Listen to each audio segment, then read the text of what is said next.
devil and the deep blue sea behind me. Vanish in the air, you'll never find me. I will turn your face to alabaster.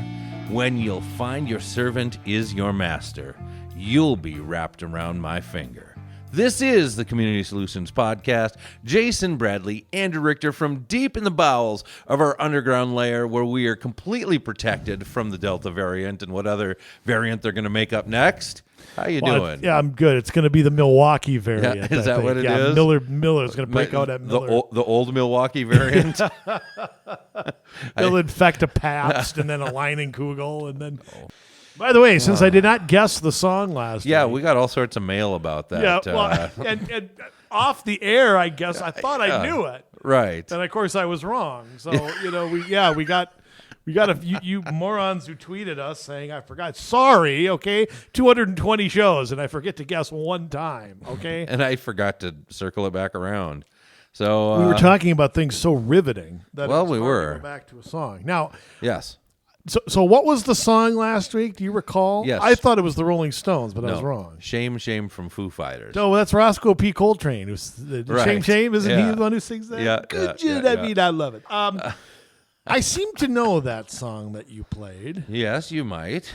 I want to say it's a Beatles song, but I don't think it was the Beatles who did it. Really? Nope. Okay, then I don't know Devil in the Deep Blue Sky, I guess. Yeah. Maybe you're thinking Devil with the blue dress on. Oh, that might be what I was thinking. Is that what I was thinking? So Charlie Daniels? No. Wrapped Around Your Finger from The Police. Ah, okay. So not only do the lyrics fit our theme this Sting. week, so does the name of the band. So as it should. Yes.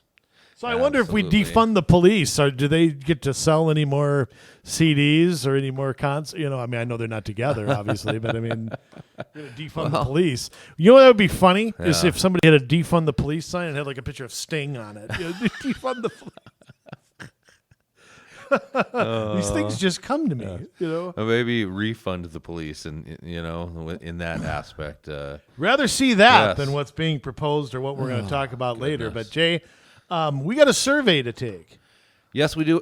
I just want to mention, we'll probably dig into this in a future podcast, but just heard last night that looks like Minneapolis is going to get defunding the police on the ballot in November, that they went around the Charter Commission and got the number of signatures they needed and whatever to go ahead and get that on the ballot. So we'll see. Well, is there a ballot measure thing in their charter that says they can do that? I believe so, yeah. Okay. And there's a group, an outside group that's already put $1 million into the effort, and I'm sure there'll be more. So, well, we know Amber Fry is running again. I wonder what communists will run against him. Yeah, well, that's the thing. They're going to have to go left of him on police. Well, quite frankly, he is not as left as some of the city council is. To be fair to Mayor Fry, absolutely, he actually is one of the moderates on police. Quite frankly, I think it could have happened if it had his full support. I think it may have happened last year. Yeah. So I don't know. It would have had to get past the Charter Commission, and they weren't having any of it. Yeah, so. As much as we make fun of him, and he's shaved 3 times in his life.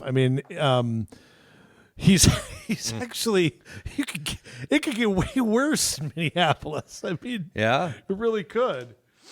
One of those beauties on the council or something. I don't know who's up. I know there's a whole bunch not running again. Really? Cano isn't running again. Bender's not running again. Really? Yeah. So there's a whole bunch that are pulling out. So I think filing date closes like next Tuesday or Wednesday or something. Wow. Because Fry just filed yesterday. So I wonder how that came to be, that they're not going to run again. They seemed so invested in what they were trying to do in Minneapolis. Do you think they had a light bulb moment? Yeah, probably. We really don't know what we're doing. Again, I think it's a combination of a couple things. I think this is what paralyzed Governor Walz and paralyzed Mayor Fry as well. They agree with the protesters. Yeah. Okay. Mm-hmm. But they also know that Minneapolis became the laughingstock of the nation for many reasons last year. And solving problems is a lot harder than campaign slogans and snarky tweets and snotty comments in public. Mm-hmm. And I think when it came down to really solving something, they checked out. Right. F this. I can Quick Trip's offering $20 an hour. I'm out of here. I think there was a lot of that. I think there was a lot of, quite frankly, I'm not surprised Fry is running again, but I'm mildly surprised because, quite frankly, I mean, the world's watching this, and and Minneapolis just continues to be a joke, and I don't know. I don't know if they never set foot out of the city. I don't know if they don't think things through or what. I don't know what's going on there. But they have to be hearing, because there's a bunch of mayors and police chiefs around the metro area that are not happy with Minneapolis because their crime rates are going up from people in Minneapolis that come out to the suburbs. But again, you have the left-wing paralysis of you can't offend anybody, but you have to enforce the law. So how do you do that? How do you selectively do that so you're not pissing off law-abiding people too much, and the crime doesn't attract where you are either? Well, I mean, to me, you have to pick a side to be on there. Well, and a lot of them Can't are. tightrope that. And that's what we're going to talk about later, is how a lot of these places are picking sides, the wrong side.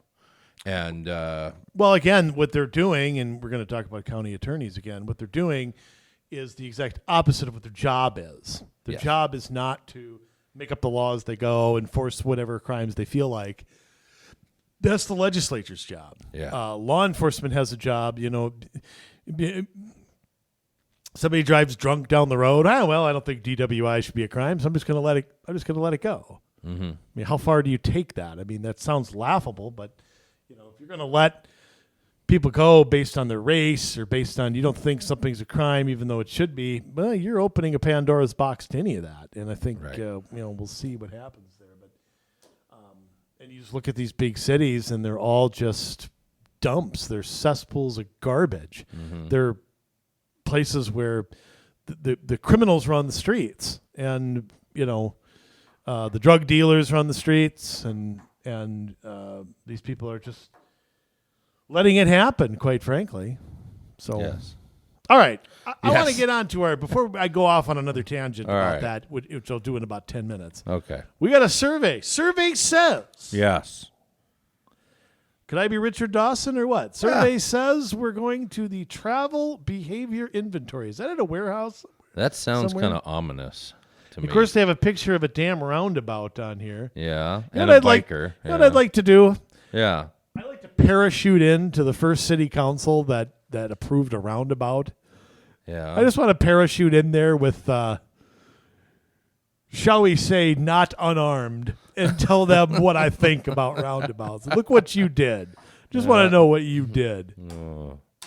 Well, you'd have to go back to, 16th century, 15? No. Fine. I don't know. Did they have roundabouts with the horse and buggies back in Europe? I don't know if they did. It'd be interesting to see a bunch of carriages in a roundabout. They may have. I don't know. I think semi-truck is hard enough. I think what was it?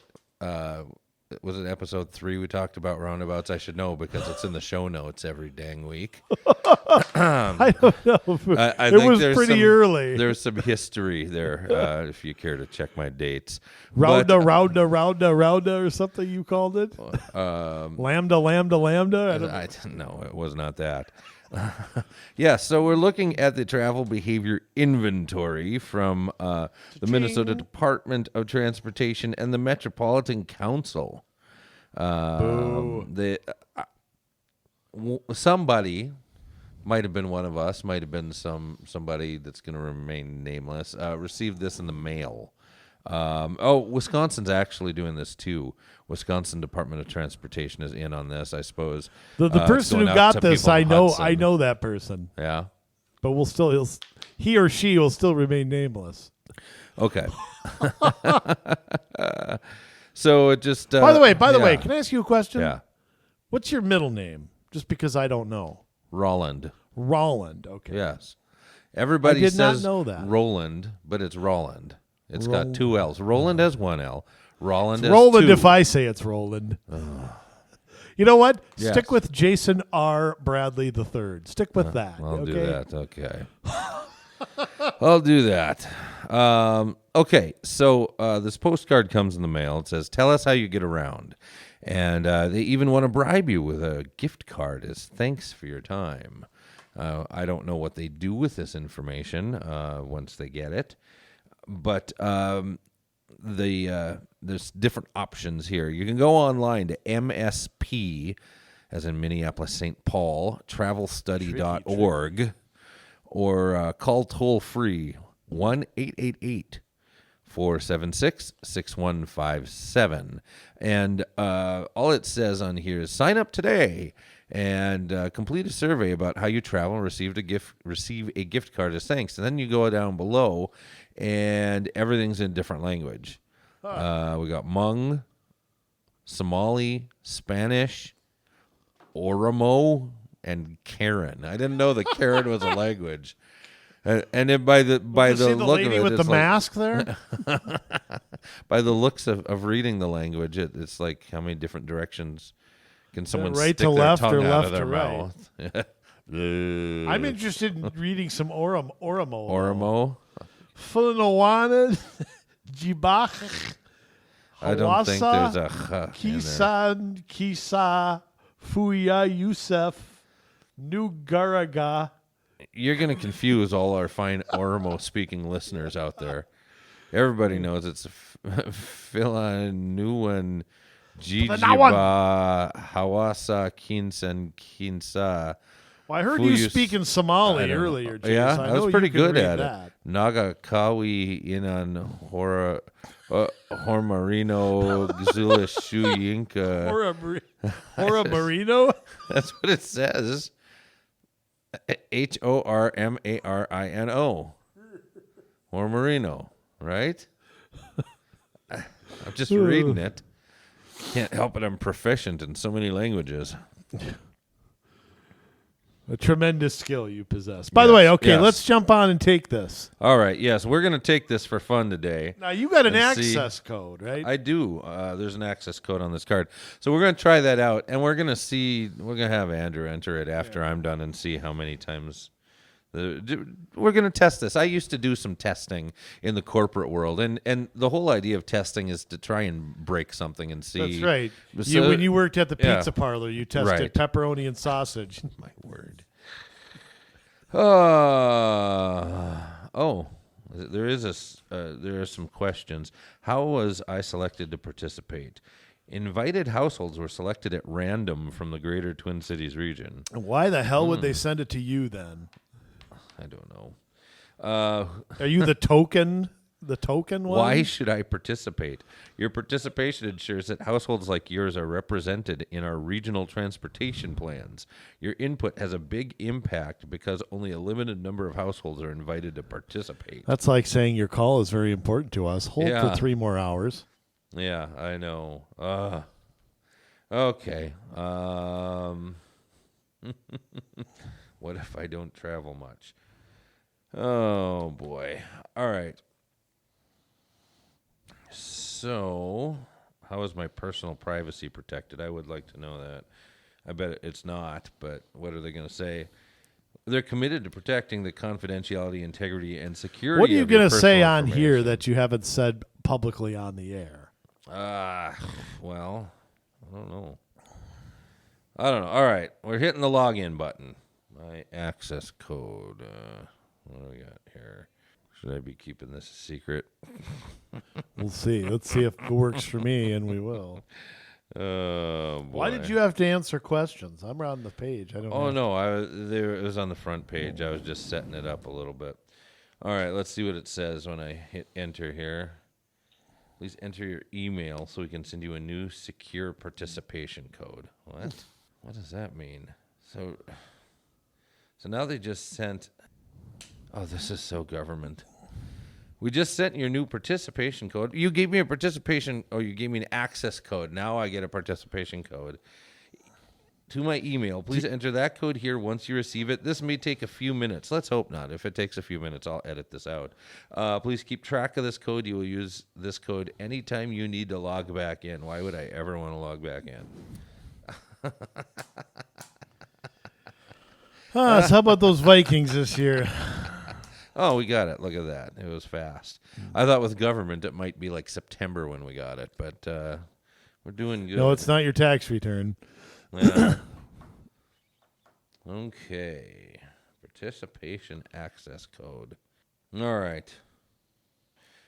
Select your language. English, Espanol, Humoob. No, I want to use Orano. Orano. What's Humoob? That's not even on the card. That's what a cow says. Then how about Karen? Wait a second. Oramo, but then on the page it says Oramoo. It's got 2 O's instead of 1 at the end. I told you it's the Omega Moves. And oh, I see. They just screwed up because it's government.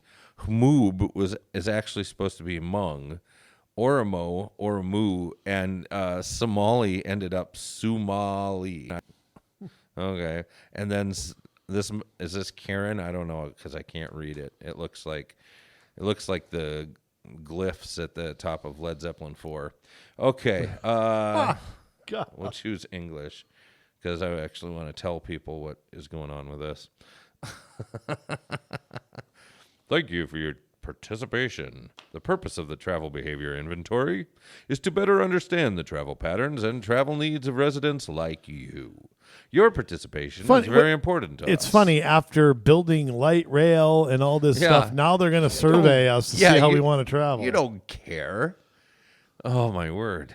All right. Blah, blah, blah, blah. Click next. Blah, blah, blah.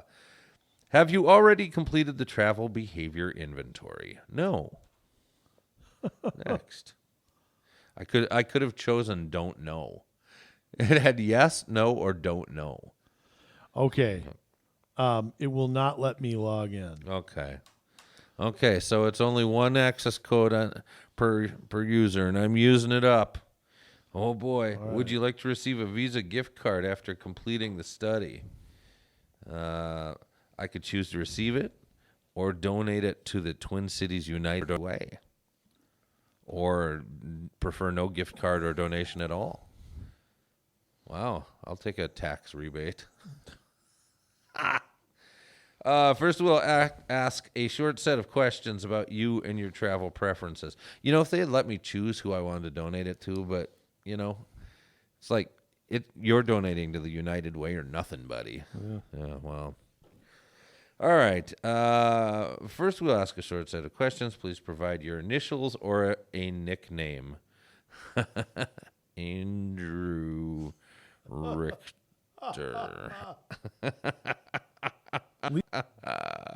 That's okay. No, I won't do that. At least give me, what do you call it, where you have the face? What do you call that? Your icon or whatever? Yeah. At least give me that if you're going to use me. I'll put in a J. That's what we'll do. That's all they're getting. There's quite a few people with that letter. We'll be fine. All right. How many registered motor vehicles are in your household? And you have a choice between 0, and then you have 1 through 7 or 8 or more. 8 vehicles in your household? Yes. Who has 8 or more in their household? 1 to 7? Well, each one you can select 0 or 1 or 2 or 3 or 4. But then at 8, it just says 8 or more. So, jeez. All right. I think Jay Leno has that many. Correct. I think he's got that many. Please provide the year, make, and model for each vehicle. Do they have tanks in here? 57 Studebaker. Yes. Yep, exactly. I live in Cuba. That's right. We know you drive the Bradley Mobile. My vehicle is very nondescript. So what do we got here? Where's I bet they're trying to figure out your gas mileage. Yeah, they might be. Okay, a McLaren. That's what I drive. Yes. Mobility Ventures. What's that for a make of a car? I don't even heard of that. Smart. That's not a car. Have you ever seen that? Oh, boy. All right. All right, I got it. Got the old car listed. Now, the next question is, what type of fuel does each vehicle use? Gas, hybrid, plug-in hybrid, electric, diesel, flex fuel, or other, e.g. natural gas or biodiesel. Oh, so they got me pegged already as a gas user. Yep. Yeah, You it's don't all care about downhill the from environment. here. All downhill from here. Does this vehicle have a toll transponder like Min Pass or Easy Pass? If you share a transponder among vehicles, please select the vehicle that usually That's right. has the So transponder. you can be tracked. The answer is no. I will never sign up for your Min Pass. What is the ownership status of each vehicle? What does this have to do with what they said at the beginning? I know. Fully owned, not making payments. Owned, making payments. Leased, employer provided, or other. Stolen. Where's stolen? I boosted it. Yeah. Hotwired it. Can you still do that today? I don't Hotwire know. a car? I don't know. I saw that on some Lifetime movie. Okay. Psycho Susie or Fully something. owned in there. How many other people live in your household? Please include all other adults, children who don't drive anyways, and roommates who normally live with you. Do not include people who are currently living away from home.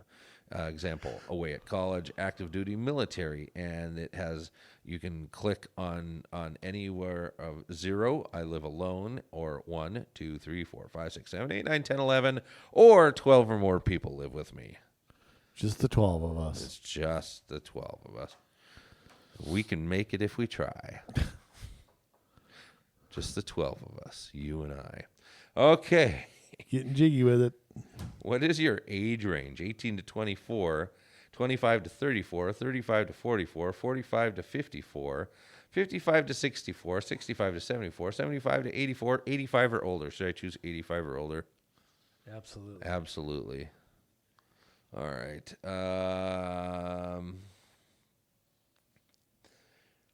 Jobs affect many people's transportation needs. As of today, what is your employment status? Employed full-time paid, employed part-time paid, employed but not currently working, example, on leave, furloughed 100%, self-employed, unpaid volunteer or intern, unemployed and looking for work, or not employed and not looking for work. Example, retired stay-at-home parent, student, or collecting unemployment checks from the government. And then not paying your rent? Didn't list that one. How many jobs do you have? 1, 2, 3, 4, 5. Okay, can we stop here? What are we surveying here? This sounds like a census taker, not a travel study. Yeah.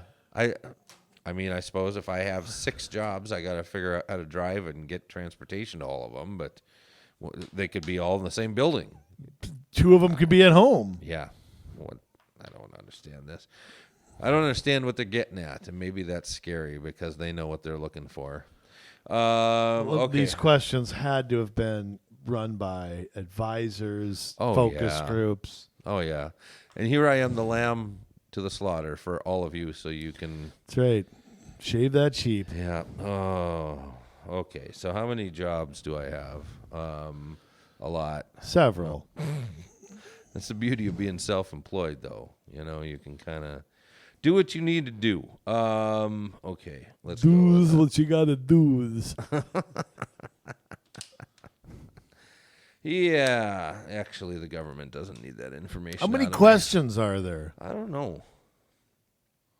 Good question. As of today, which is the following best describes your current work location? Please answer for the job where each person works the most hours. I go to only one work location, only outside of the home. Work only from home or remotely. Telework, self-employed. Telework some days and travel to work location some days. Work location regularly varies. Different jobs, offices, job sites, or drive bike travel for work. Driver, sales, deliveries. Okay. I'm going to screw up your curve because it varies. Okay, school schedules. If not a student, part-time student attends some or all classes in person, part-time student only online classes, full-time student attends some or all classes in person, or a full-time student only online classes. Well, who's not a student? I mean, really. I mean, if you're not studying your craft, I'm not going to college anywhere, but all right, do you regularly spend the night at a second home? Why, yes, I do. I have a home in the Hamptons, and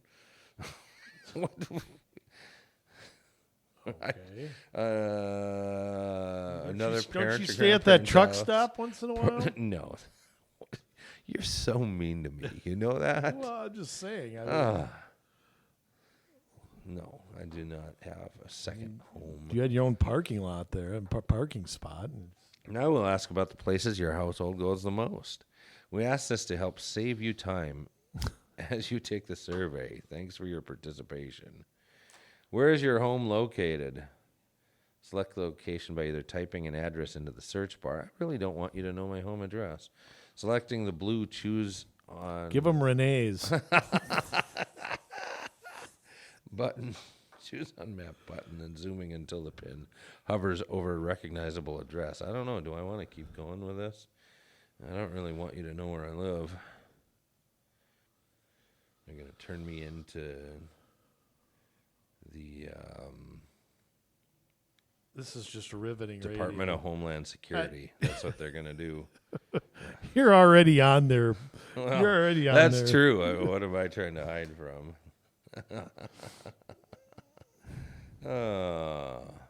What is your race or ethnicity? I didn't think they could ask. God, what is this? American Indian or Alaska Native, Asian, Asian American, Black, African, African American, Hispanic, Latinx, which they hate, Latino, Middle Eastern, North African, Native Hawaiian, Pacific Islander, or white. Should I just mark all of them? Yeah. What is your gender? Oh, this will be fun. Female. Oh, yeah. Female, male, transgender, non-binary, third gender. What? Other, prefer to self-describe, or prefer not to answer. I'm male, and I'm proud of it. Weird. Non-binary. It's like looking at a third gender. that must mean you're halfway through the knife. Do you have a driver's license or learner's permit? Should I say no with Yeah. all the driving I'm Yeah, doing? just say you got 6 cars with no license. Now they want to know last year's household's total income from all sources before taxes, deductions from pay. How about no? How about that? How about no? That's what I think. Which persons have a smartphone? Yes or no question? No, of course not. They want to know, do you have an Apple iPhone? Do you have an Android phone? Has other smartphone type or does not have a smartphone? You know why? They want to send you stuff. They want to... Oh, I already get texts from Health and Human Services. I don't know texts. how they got my... I don't know either, but I keep getting texts and spam calls to take the vaccine and to, blah, blah, blah. I keep... My word. Oh, $25 gift card. If you choose to complete the survey, you can get it's $20 or it's $25 if you get their app. They're trying to drive you to their app with $5. Oh, this is where it gets hairy. Okay, listen to this.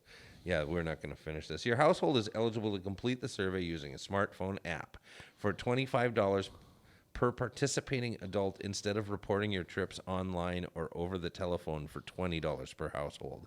If you choose to complete the survey using our move, each adult who is related to you in your household will be asked to download the app. The RMove app will log your trips for 1 week and ask questions about your travel habits. If you prefer to complete the survey online or over the telephone, you will be asked to report all of your household's trips for 1 day. Wow. Would your household like to complete the survey using the RMove smartphone app? Here are my choices. Yes, my household would like to participate in the 1-week smartphone survey for $25 per participating adult. Or no. So if I have those 8+ people in my house, I'm making some bank. Absolutely. Oh, wow. No, my household would like to complete the survey online or over the telephone for $20 per household. And there is no option to say, you know what, you guys are nuts, and I'm not doing this. But there is an option. It's called hit the little double square button that shows all of my open windows and hit the big old X right there. Goodbye.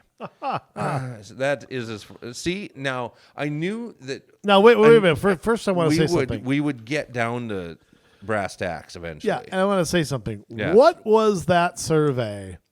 It was not questions about what you do. It was a way to get you so they could track you. Yes. You know? Yes. So that the government can track you, where you go, how many times you go. Yep, at the strip club, well, not me. I'm just saying, generally speaking. They're not at the tracking bar, me there. So, what we ought to do? We ought to have like a over-the-road truck driver take that and follow the app like all the way to like Utah or something and back. I'm going to work. I'm going to work. I'd like to put it on the next SpaceX flight.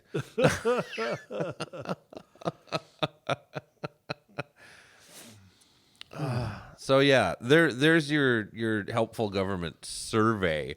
It's not a survey; it's a track and trace app, so that they can try to figure out whether people are driving too much. Because remember, with the Metropolitan Council and Minnesota state government, especially now with the new cafe standards that they're passing, the whole job is for them to figure out how to cut emissions by a certain amount by the year 2030.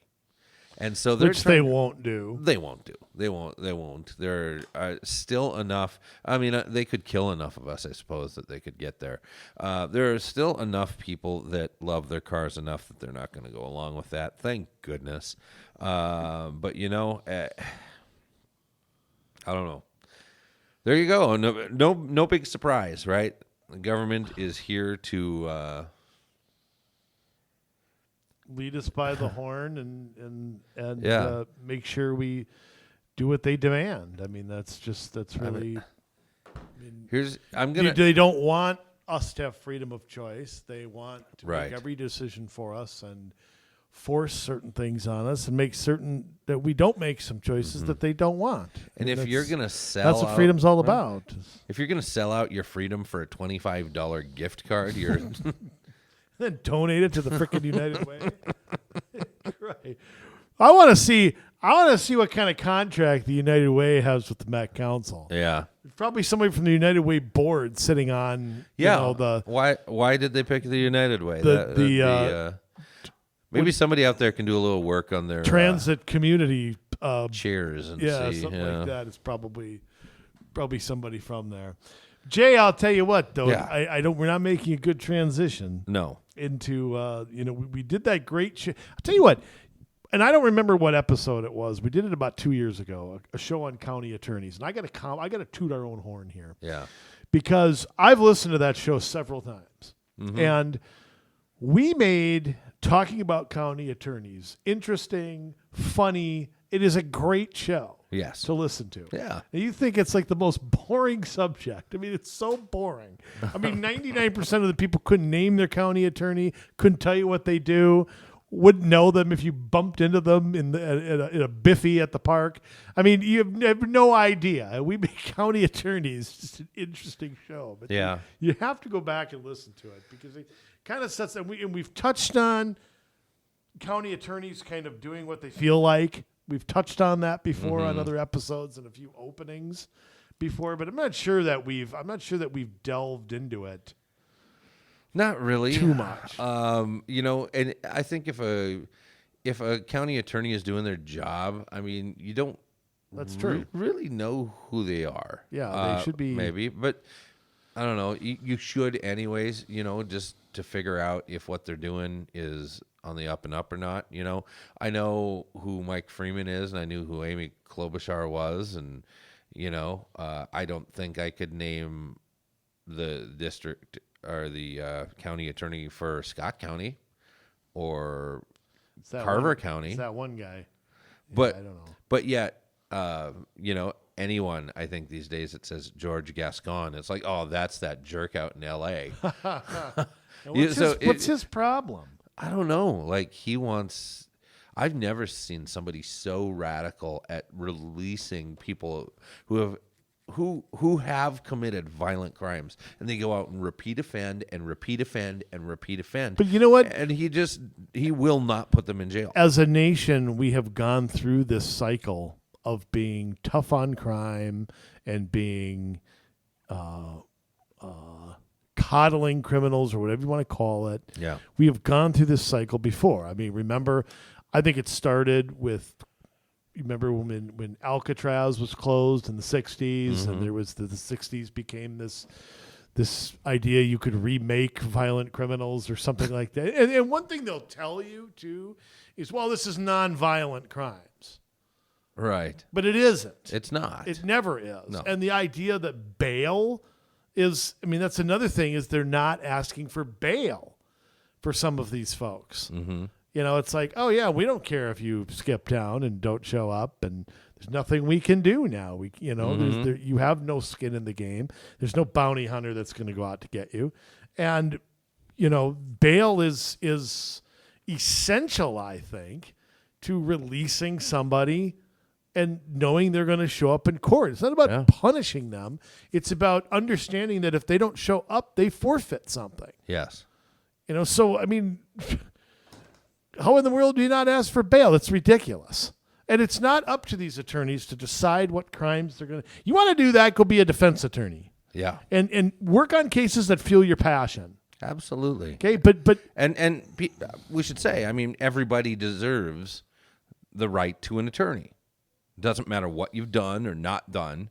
That is every American's right. They have a right to an attorney, and if you want to help defend those themselves people, and confront their accusers, and if you want to help those people, that is a great option. Go be a defense attorney.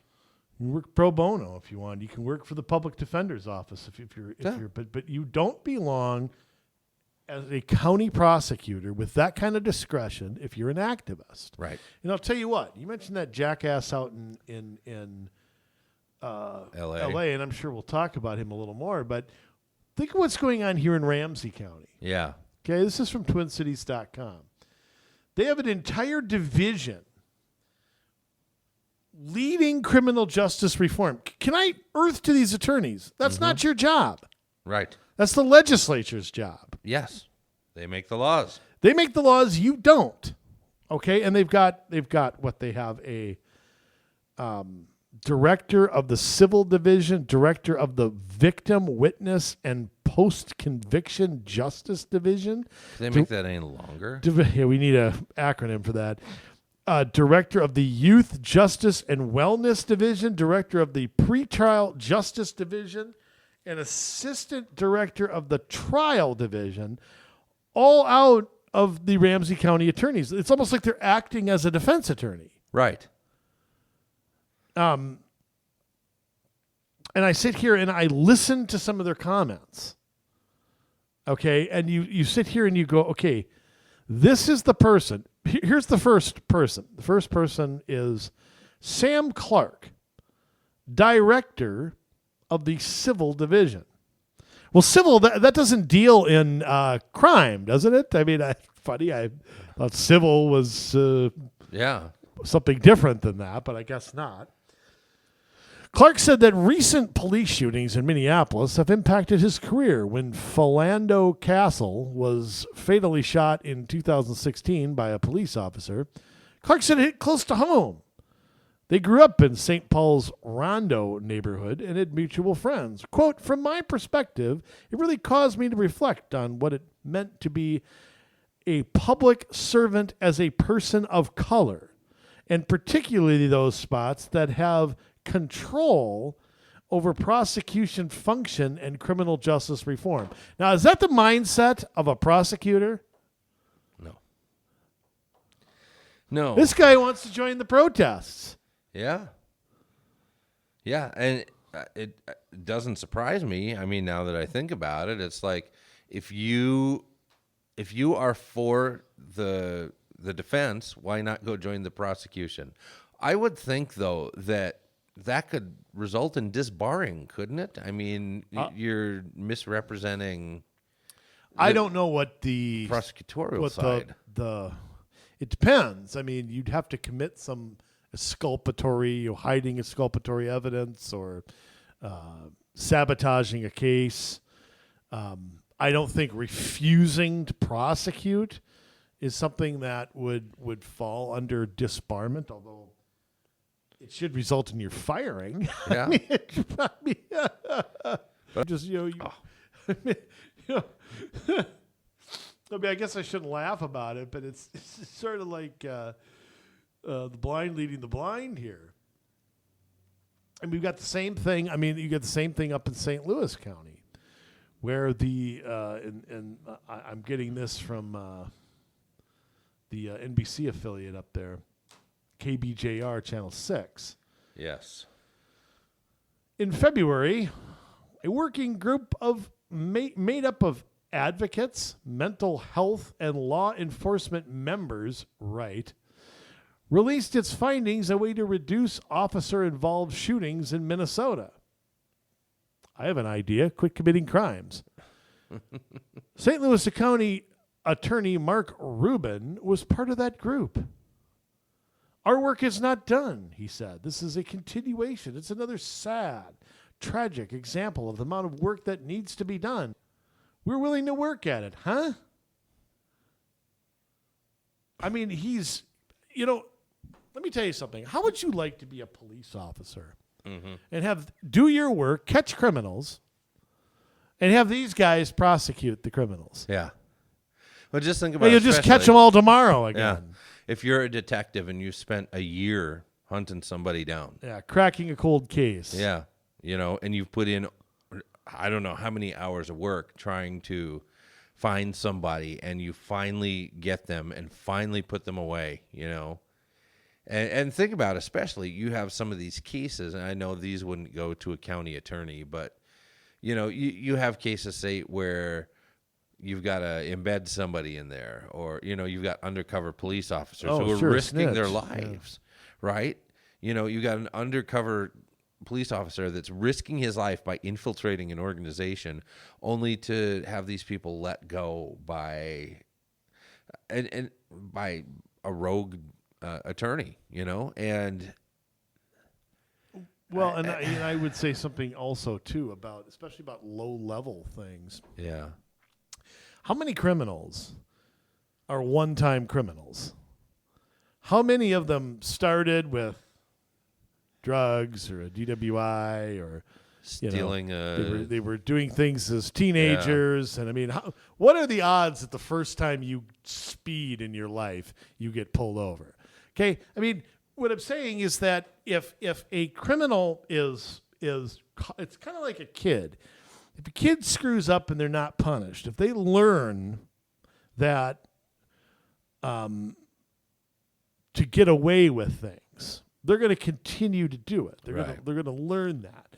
And if criminals understand that they can commit crimes and nothing happens to them, what are the odds they're going to voluntarily stop committing those crimes? In fact, it may escalate. Yeah. And we're seeing that in big cities, that this idea of walking back and not prosecuting something and then championing that you're some fighter of justice. Do you understand what the word justice means? Do people understand what that means? Justice is not saying, okay, we're going to prosecute one color of skin but not another. Justice is not we're going to prosecute a crime when we feel like it. It's supposed to be blind. It's like we're going to prosecute the rich but not the poor. I mean, that is not justice. Right. Yeah. I'm trying to find, just behavior or treatment. That is what it says in the dictionary. There's got to be a better one than that. the quality of being just, righteousness, equitableness, or moral righteousness to uphold the justice of a cause. You're using the word to define the word. I don't think you can do that. Dictionary.com, way to go. The Cambridge English Dictionary, fairness in the way people are dealt with. There is no justice in the world when people can be made to suffer like that. What? I wonder, because we've seen the definitions of words change like before our eyes. And with some of these dictionaries, I mean, they have gone real time and changed the meaning of words. Justice is supposed to, like you said, not see one side or the other. These are the facts, and this is the recompense that is due based on the facts. Somebody's guilty, somebody's not guilty, and what is the... Well, and I think there's other elements of justice, just prosecution, fair defense, right to be a trial by jury. I mean, there's many principles that are involved in that. Impartiality. Yeah, and I'll tell you what, there's another aspect of this, too. What do you make of the Attorney General hijacking cases involving officer shootings? I mean, it's funny how Mr. Ellison has no interest in prosecuting cop killers. Right. And he doesn't seem to have any interest in prosecuting any cases where the victims happen to be white. Mm-hmm. So it's clearly a racial thing. Keith Ellison is a raging racist, in my opinion. He is a divider. He is unqualified to be Attorney General of the state. But what do you make of being able to hijack these cases out of the elected, whether you like them or not? You know, a shooting happens in Itasca County, and the Attorney General can come in there and hijack the case. Now, technically, they can do that anyway. Yeah. I mean, they have the authority to do that. But usually an Attorney General only does that when there's a conflict of interest or there's, malfeasance involved in some way, shape, or form. It is not done as a practice of one particular type of crime that, they're going to be the head honcho about. Right. But what do you make of that? Well, I think it's ridiculous.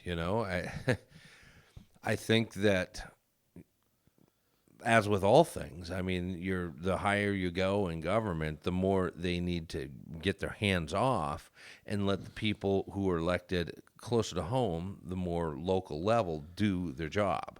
And that's Hopefully true, whether we're talking about federalism or, we're talking about this, where, if something happens and it's just a county kind of thing, let the county deal with it. It's funny how little pushback there's been from county attorneys, though. And the only thing I can think of is they either don't want the highly charged case in front of them, which is funny. You're a county attorney, but you don't want, I think that maybe it's kind of like businesses that support government health care. Go ahead, get it off our books. Yeah. I think there's some of that going on there, too. I think there's some county attorneys, like you said, who are seen and not heard, and they like it that way. Yeah. Yeah. It's like, okay, you want to take it, take it. And like I said, I think, although I will say, I will compliment the prosecution of the Chauvin trial, which I was very concerned about. I was very concerned. I think Ellison wasn't really involved. I think he handed it off to people, right? Thankfully, because I'm sure he would have turned it into a circus. And I think the prosecution did a great job of focusing not on race and all that stuff, and they stuck to the facts. Yeah. And but I still am weary about what the reasoning is for hijacking these cases. I mean, I think in the Chauvin case, I think that they are Monday morning quarterbacked it. Yeah. Freeman charged him with third-degree murder, which is what I thought the crime warranted as well. Mm-hmm. And they weren't happy about that. Right. So they just came in and took the case from him. Whatever you think of Mike Freeman, I think he tried to call it as he saw it, tried to be unemotional about it, which is what the prosecutor's supposed to do. They're not supposed to, get fired up about one case and not care about another. Right. And I think that's not how the Attorney General's office viewed it. So, your motive is part of it too. I just, Yeah. I don't know. I think that there's too many consequences to that. But so who's this guy in L.A., Jay? Can I just ask, who's this guy? Who is he? Who is he? I don't. Well, Gascon? yeah, Gascon. Isn't he from Beauty and the Beast? Gascon. Oh, Gascon. Why don't you just get rid of the gas and just put con? That's about right. He started up, if I remember right, in San Francisco. Go figure. God. And then came down to ruin L.A. after he ruined San Francisco. That was the whole reason that there's people pooping in the streets with used needles that have been rubbed. Well, Gavin Newsom used to be the mayor there, Yeah. too. So, I mean, sure he had help. Gruesome Newsom. All right. He was elected. George Gascon, according to The Guardian, was elected Los Angeles District Attorney after promising to end tough on crime prosecutions, free people from overcrowded prisons, and hold police accountable for misconduct. So he actually ran on that and won, but people in L.A. are pretty upset with him because of how far he's taken this. Well, this was foreseeable. I mean, yeah. Yeah, he's got law enforcement fighting against him, both in court and outside of court. Some of the things that he's done have just... Well, how about this? Yeah. No longer sending DAs to parole hearings to oppose offender release and said he'd reevaluate thousands of cases for resentencing. Does he have the authority to resentence somebody? Nope. But I guess he can choose not to send somebody to the trial. I don't know if it's during the arraignment phase or what, but former LA police official and district attorney in San Francisco. So he was a former LA police official, and he is still doing this to police. That baffles my mind. Is that you can come from that world and so side with the people that you used to arrest.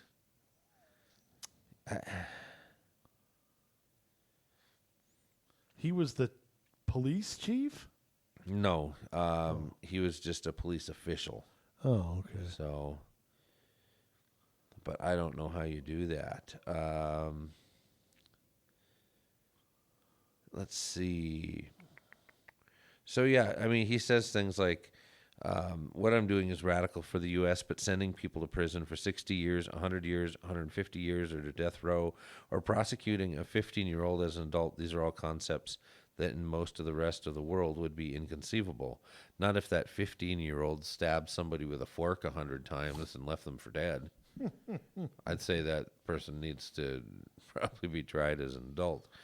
And that I don't want to be like the rest of the world. I don't know about you, Andrew, but the rest of the world is I want away from me.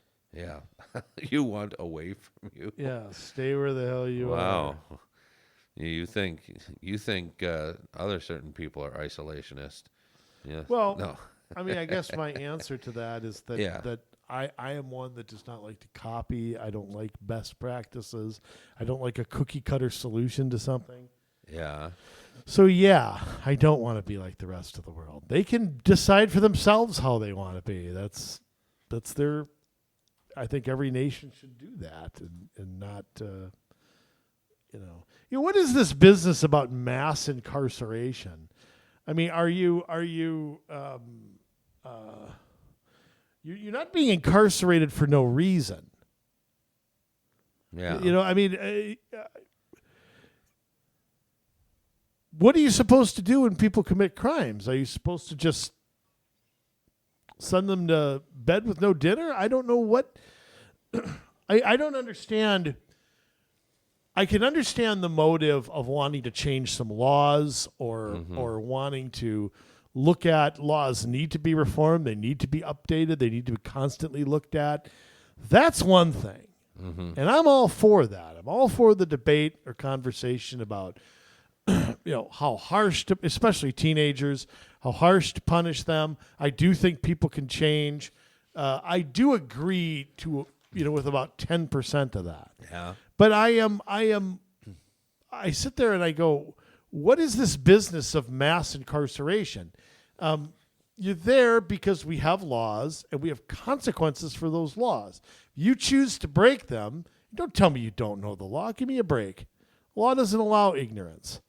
So what are you supposed to do when you have a lot of people breaking the law? Mm-hmm. Yeah, I mean, I don't know what they're aiming for here.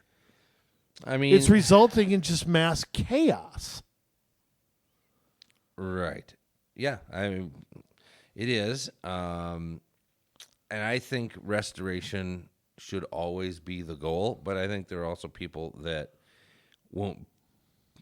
just won't be restored. Well, again, the opportunity for that, but it's up to the person to take that opportunity. I mean, it's not up to us to give it.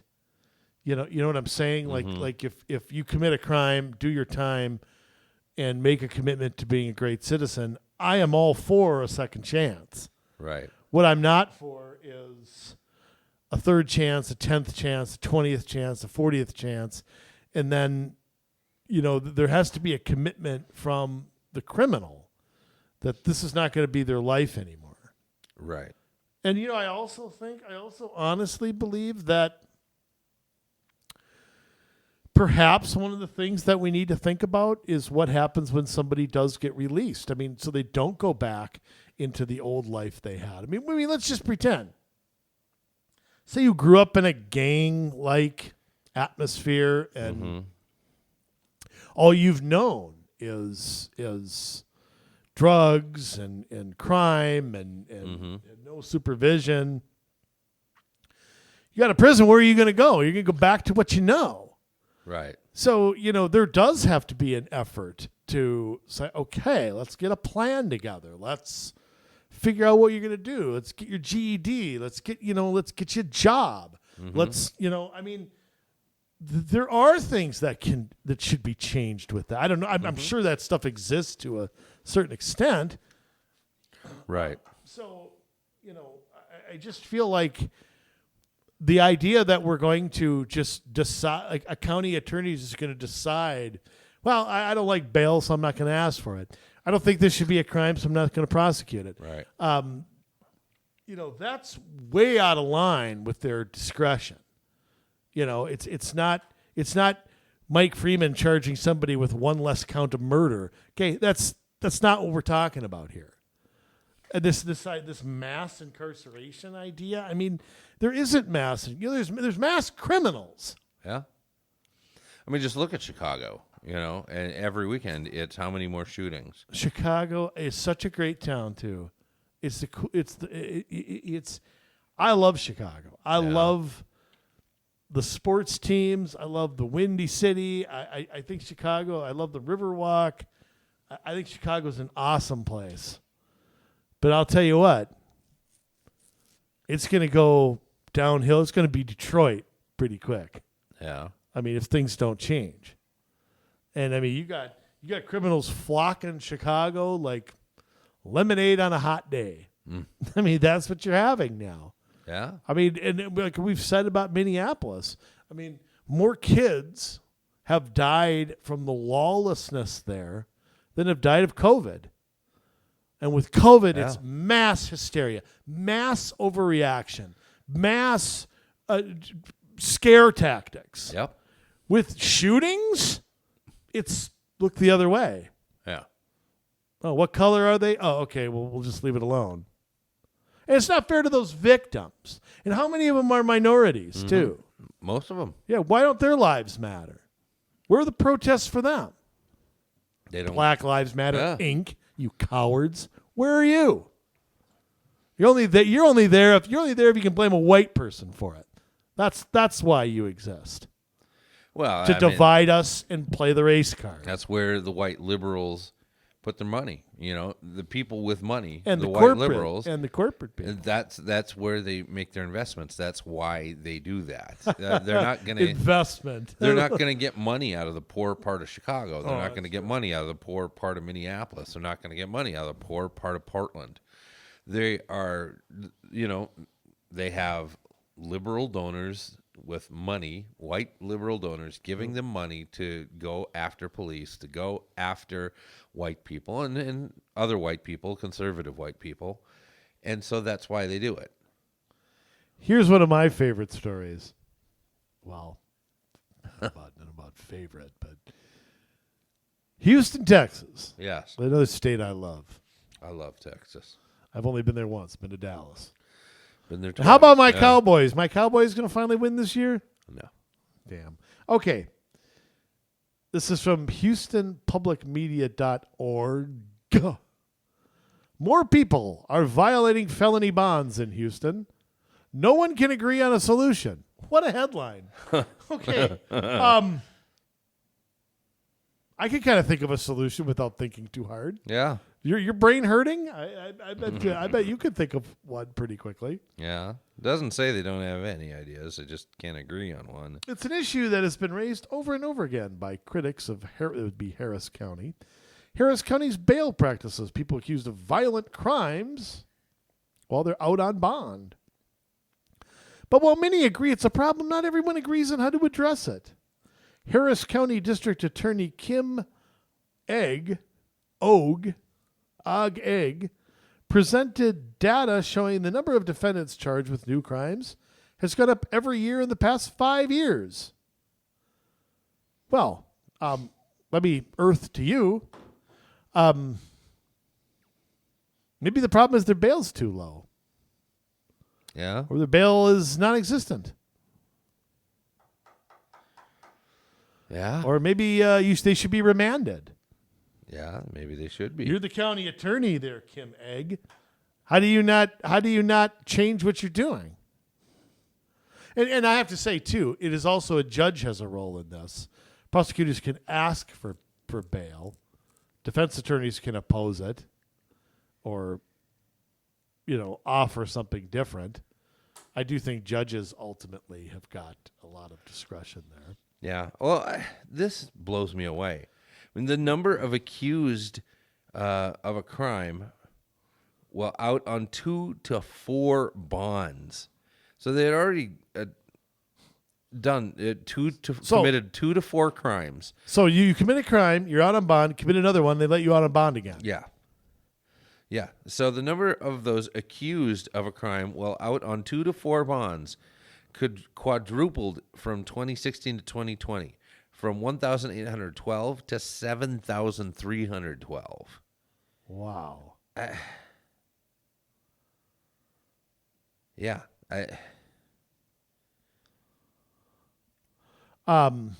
They're taking issue with the growing number of people let out on low bail amounts for felonies. And they can't seem to, it looks like some statistics are being hidden here. A defendant might receive a cash bond for an aggravated assault, but receive a personal bond for the drugs found in the investigation for the assault. In that circumstances, the defendant has to abide by conditions of the cash bond, the more restrictive one. Well, if that's the case, how is it happening 2 to 4 times? Right. I thought if you were caught on bond, I thought that was you forfeited that was the end of it. It's in the pokey, and we're keeping whatever you gave us. Right. Wasn't that that's not the way that you read it? I mean, yeah. But I mean, how do you sit there and scratch your head when the statistics are so overwhelming one way? Mm-hmm. And they can't agree on a solution? Oh, boo-hoo. You just don't want to do the hard thing. You don't want to do it. Why don't you just say it? Yeah, we don't feel like it. We're not going to. We're not going to do it. Here's an interesting thing from the newrepublic.org. Or is that .com? Doesn't matter. .com. Are liberal cities turning against their progressive prosecutors? Claiming that these people may be kicked out of office. I'm sorry, but I don't buy it.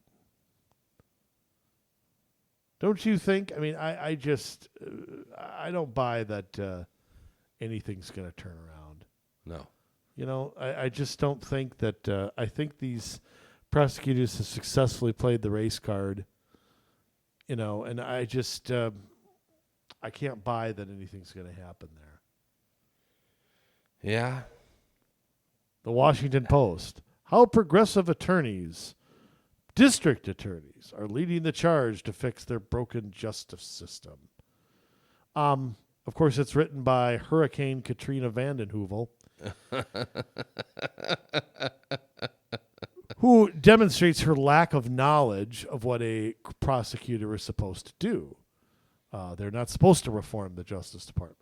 Right. I mean, that's not their job. So, really isn't what they're supposed to be doing. But once again, here, organizers and activists in Philadelphia understood this when they helped elect Larry Krasner in 2017, a former public defender and the subject of a PBS documentary. Boy, no bias there, nothing like that. Krasner has focused on ending mass incarceration by encouraging prosecutors to seek shorter sentences and by moving defendants away from prisons and toward mental health counseling and substance abuse treatment. I got an idea. Yeah. They do their time first, then they can go get help. Yeah. Okay, you pay your debt first, then, of course, mental health, which there's nothing that some Zoloft can't cure. Right. Right? And there's nothing like that. Nothing is anybody's fault. You know, Yeah. Everybody's You're been addicted hurt. to sugar, and somebody should pay them $1 million. That's always the defense of everything. So, I mean, you could go to the Washington Post to read that nonsense. And I'll tell you what, like you brought up Chicago and Cook County, and they've got another one over there, this Fox chick, who is setting records for dropping felony cases.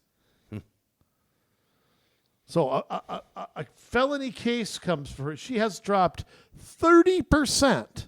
30%? Yeah, 29.9. Of felonies. This isn't a moving violation. No, this is... and it's a total of 25,183. That's how many cases have been dropped with her as the district attorney. My word.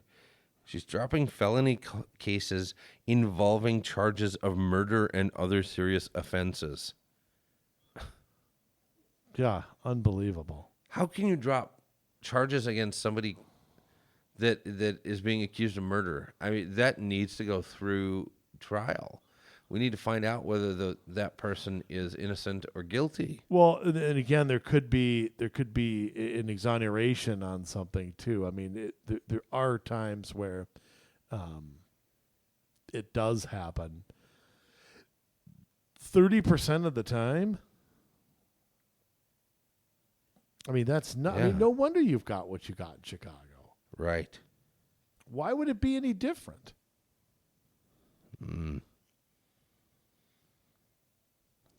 Wow. And, you know, it's only a matter of time, Jay, before this goes outside of the big cities. I mean, you know, it'll creep into those first and second ring suburbs. I mean, this is county-wide, so it's a little different. Right. But, I mean, what's to stop, like you said, a lot of these people are seen and not heard. You know, what's to stop? I mean, does the role of a county attorney need to be reformed? Yeah, probably. You know, because they're trying to reform it, and it needs to be stopped. But I mean, they're taking it upon themselves to write new law. Right. I mean, how do you rein them in? I mean, what, you know? Yeah, when you have somebody that thinks that they are the law, but they're not. They're there to defend the law, or they're there to defend a human being. Yeah, how about the victims? I mean, where are they in all this? Yeah. You know, we're supposed to focus on the victims in the George Floyd case or in the Trayvon Martin case. It's all about the victim. In these cases, nobody knows the victim. Nobody cares. You know, it's all you know, here's the part of it too. This is the exact opposite of how you achieve racial justice. No doubt. I mean, it's the exact opposite. You want these same folks will tell you they want a colorblind society. They want a where everybody has equal opportunity, or in I guess in the left's case, equal outcome. You're never going to get there by letting criminals run things. You're never going to get black kids off drugs if the drug lords are running their neighborhoods. You're never going to get any results you want by letting criminals, the inmates, run the asylum. And I can't understand the thinking on this from that side of it. I can't. I mean, they have fueled hatred of the police. They've fueled that fear. They've reinforced it. They're teaching young people of color that the police are their enemy, and but not encouraging any behavior changes. Right. So where do you go from here? I mean, this is going to get more chaotic. Well, absolutely. It's going to be more crazy. Absolutely, and we're seeing that with crime going out into the suburbs. And these are all Minneapolis people that are going out and committing these crimes. So what's happening in the suburbs? Are they getting prosecuted there?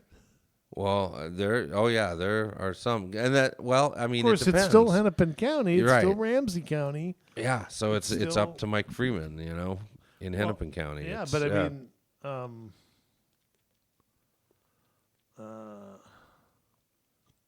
and I don't know that Mr. Freeman is on board with all this. I really don't know the answer to this, but if it does creep out into the first and second ring suburbs and the same people are prosecuting, Minneapolis's problems get airlifted and drop into the suburbs. Mm-hmm. So, I mean, are we going to have little Minneapolises? Yeah. At what point do you see vigilante justice?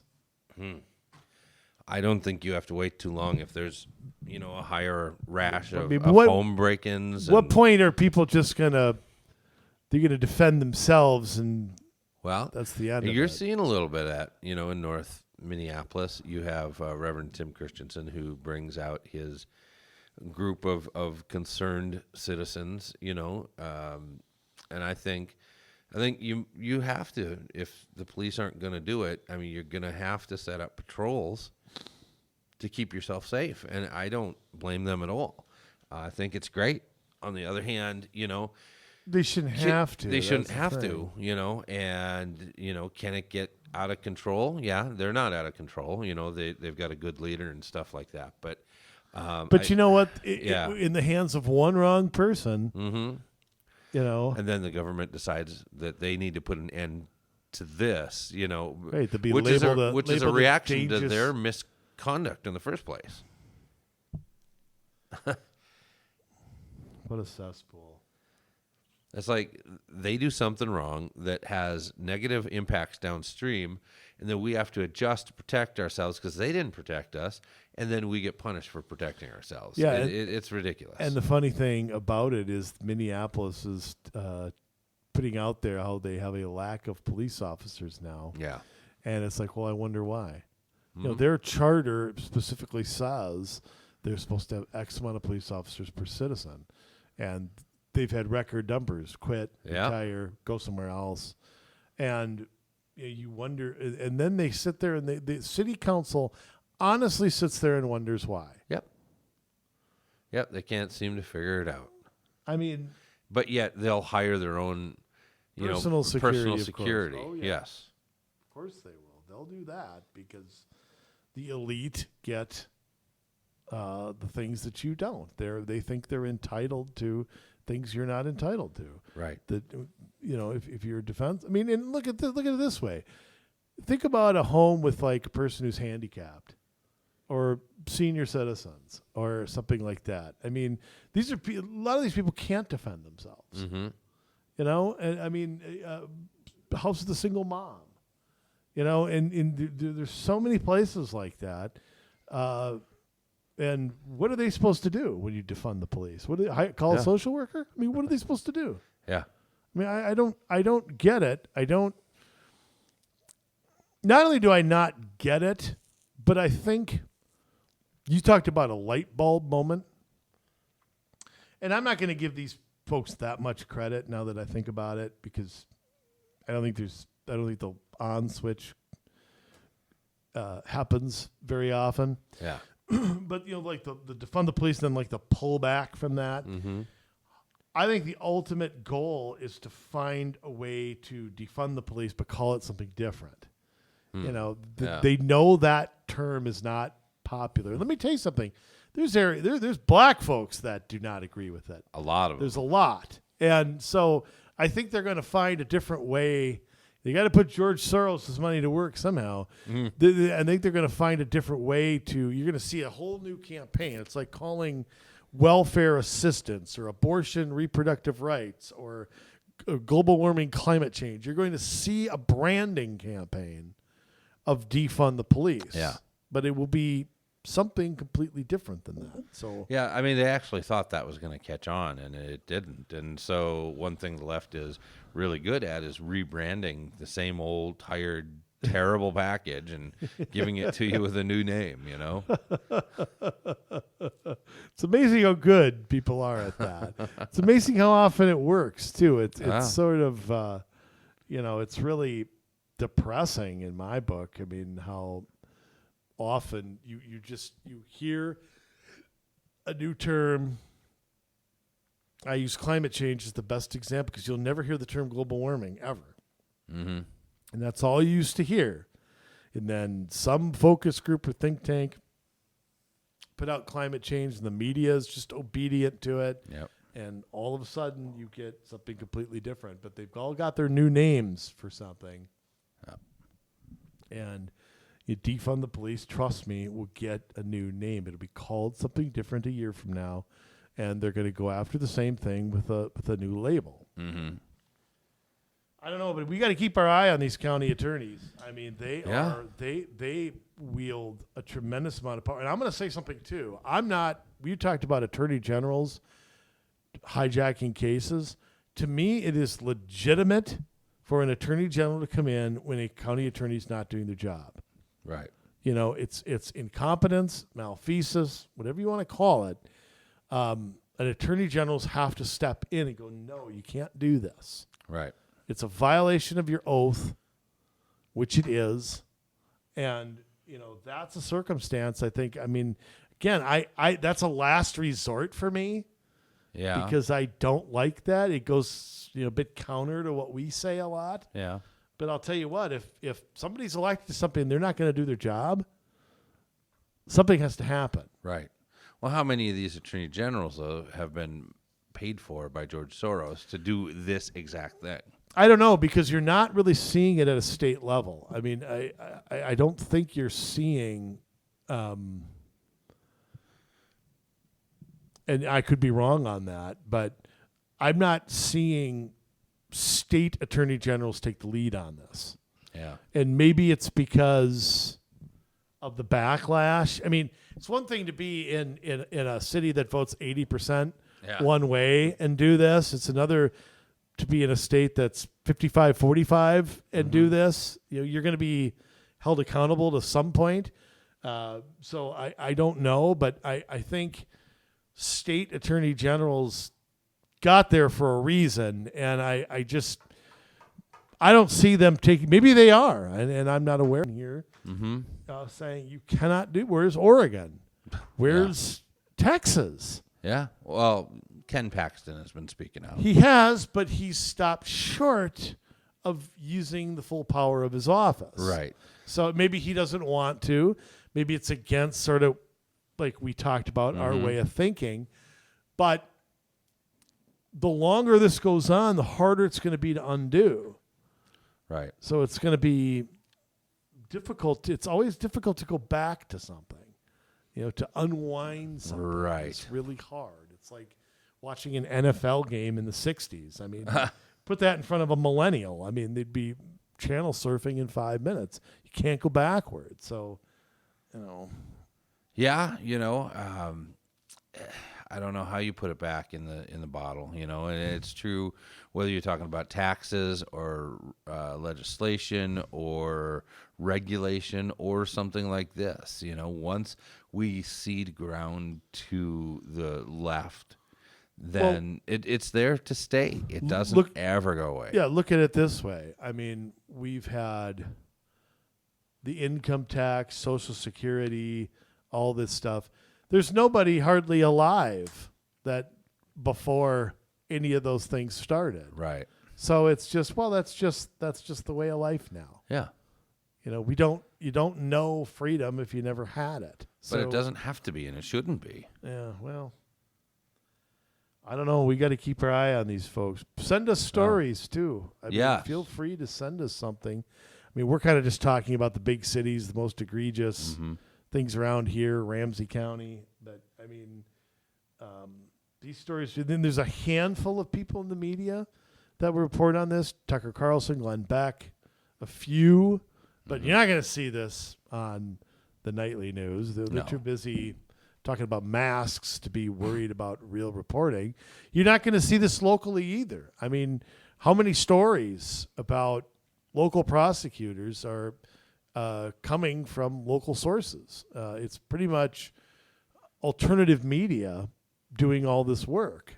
So, I mean, don't look for that to happen either. They're just going to talk about the politics of it, and you know, that's pretty much it. So, not much in the way of critical thinking.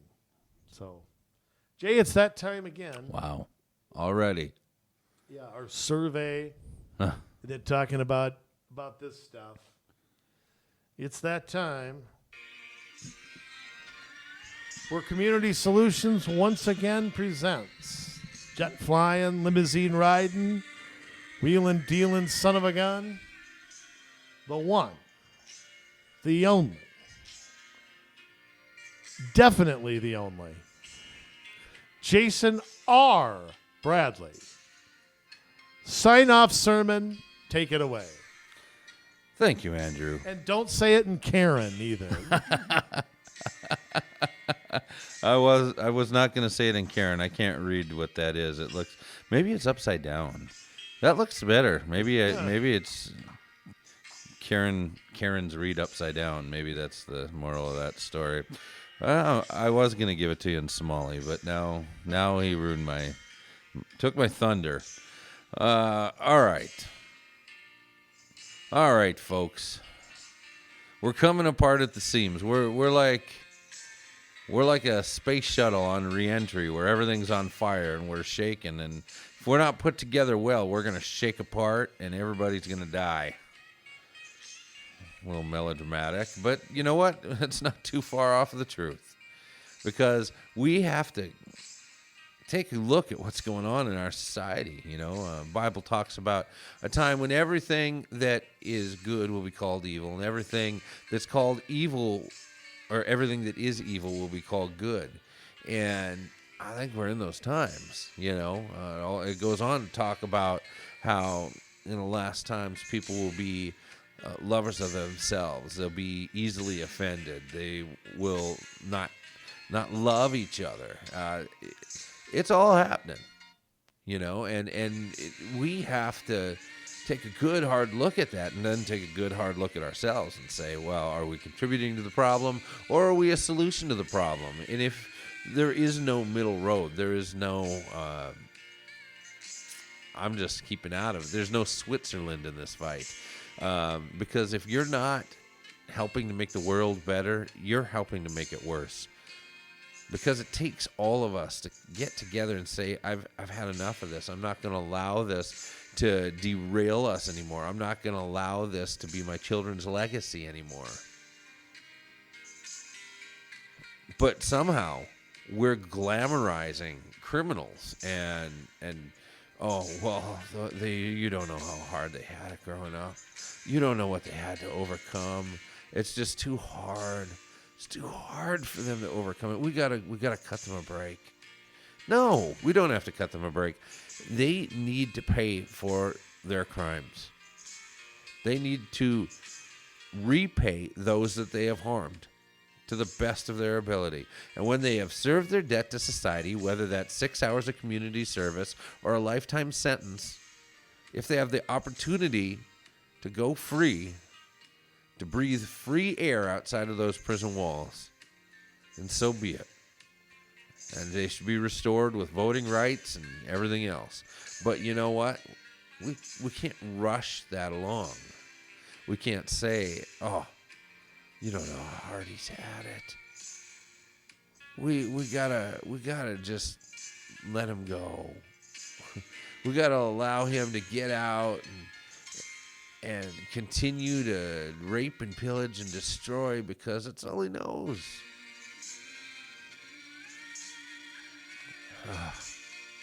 What are we doing, America? What are we doing, Minnesota? Because we have to take a long, hard look at ourselves here. We are fully responsible for this. We're the ones who vote in these county attorneys. We're the ones who vote in the attorney generals. We're the ones who either decide to stay quiet or raise up and shout when things are not being handled with justice and fairness and equality. Not equity, but equality. We're too happy to sit on the sidelines. We're too happy not to have a horse in the race. We've got to stop it. There are more of us than there are of them. That is the way that we cut through. That is how we do what we do, what we do, what we do. So I'm looking for people that are interested in making a change. People who don't want to sit down and watch the world deteriorate before their eyes, but would rather create something that they can pass along to their children, their grandchildren, their great-grandchildren. We can do it, but we need you. We need you to join us in this fight.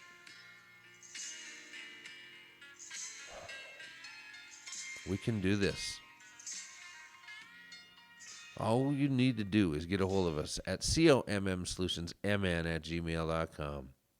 That's commsolutionsmn@gmail.com, and let us know if your county is prosecuting people the way it ought to.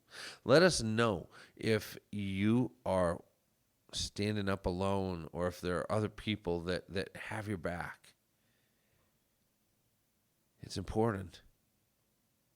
It is one of the most important things in our society. We have to keep law and order together. But it's not out of our hands yet. So what are we going to do? We're counting on you to spread the word, to help teach other people these concepts, to stand and not be pushed around.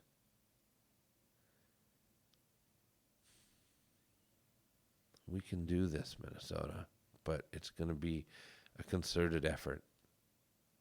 So just think about it for a while.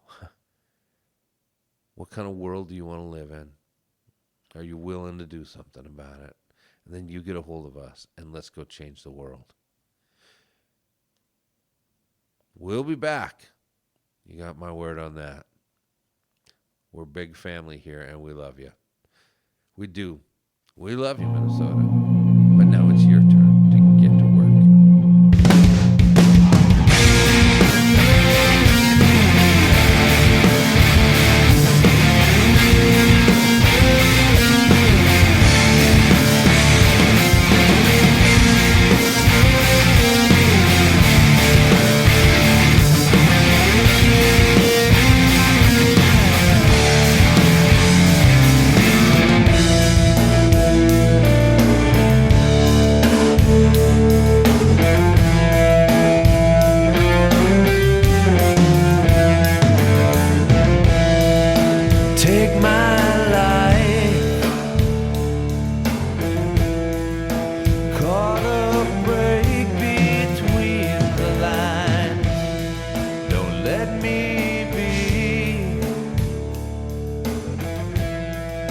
I get too caught up